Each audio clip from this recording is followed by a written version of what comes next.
We all know somebody who has one, that old derelict boat that's just sitting in their yard and they keep saying they're gonna fix it, but sometimes you just have to rip the band-aid off and let things go, just like some of the things we'll see in this week's episode of Boneheaded Boaters of the Week. Yeah, we got a full-on outboard stuck in our anchor chain. You know, it took me like 10 seconds for it to program in my head. Yeah. I didn't believe it. I saw it, I was just... We talk about that one all the time. You never quite know what you're going to see out on the water, but one of the things you probably will see out on the water are things like this, where you see a situation setting up and you already know what's going to happen before it happens. It's not all that uncommon. We'll just see somebody out there doing something and you're like, yeah, that's not going to end the way they think it is. Now, one of the interesting parts about these incidents when they occur is that we'll see them setting up and about to happen, and we get laser focused on watching it for some reason, and all of a sudden, right before it's about to occur, we think in our head, we should stop this, we should reach out, help, or say something, but it's almost like we completely freeze. I have no clue why, but when you see it setting up and you know things are about to go wrong, you just want to yell, get out of the way, but for some reason, it just never seems to happen.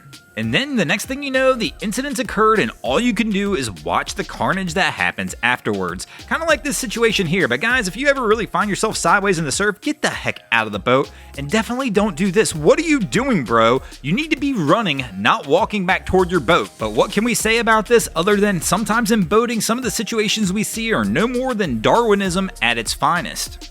Now, of course, it's not always that way. Some people just wind up in bad situations due to bad circumstances, but too often on these channels and things that we see people put themselves in situations they shouldn't be in by just doing things they obviously shouldn't do. I mean, if you're out on a boat or the water and you have to second guess something you're doing, like, should I be doing this?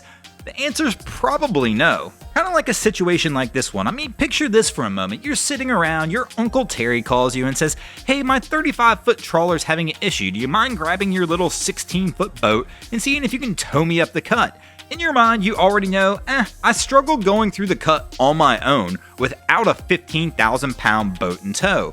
You know you probably shouldn't do it, but it's your Uncle Terry. He's your boy. You're gonna try it anyway. So you get out there and try it, but the second you try it, you look on the shore and somebody's recording, well, you know you've gotten yourself into one of those situations that somebody else spotted, and now you're in trouble. I will admit, towing's a tough one on the water. There are a lot of situations when you're towing somebody that people are gonna see coming well before the boat who's towing it. And the reason is because you're out there feeling like you're helping somebody. You saw somebody in distress, you hooked a line up, felt like, hey, we're gonna give them a tow, and you felt good about yourself doing it. The problem is if you're not 100% prepared for this, then all of a sudden things are gonna go wrong.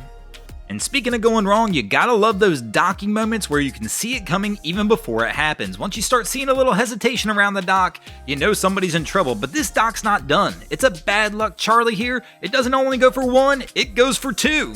And of course, then there's always the most recognizable moment on the water where you know things are going to go wrong before they do. And that's when your boy says, hold my beer and watch this. It just never ends good.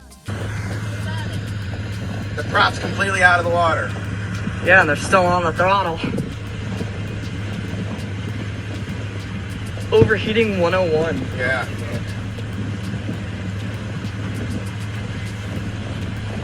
That's hilarious.